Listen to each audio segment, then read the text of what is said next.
ஜனவரி மாதம் 9ஆம் தேதி திருக்காட்சி பெருவிழாவுக்கு பின்வரும் வெள்ளிக்கிழமை.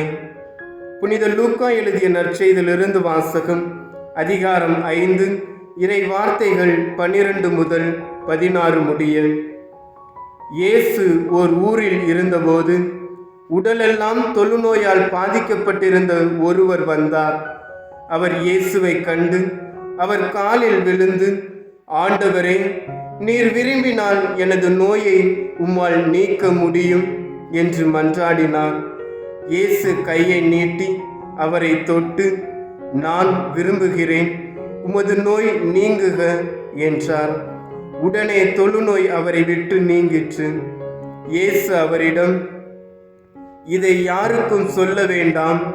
நீர் போய் உம்மை குருவிடம் காட்டி நோய் நீங்கியதற்காக மோசே கட்டளையிட்டுள்ள காணிக்கையை செலுத்தும். நீர் நலமடைந்துள்ளீர் என்பதற்கு அது சான்றாகும் என்று கட்டளையிட்டார். ஆயினும் இயேசுவை பற்றிய செய்தி இன்னும் மிகுதியாக பரவிற்று. அவரது சொல்லை கேட்கவும் தங்கள் நோய்கள் நீங்கி நலம் பெறவும் பெருந்திரளான மக்கள் அவரிடம் கூடி வந்து கொண்டிருந்தார்கள்.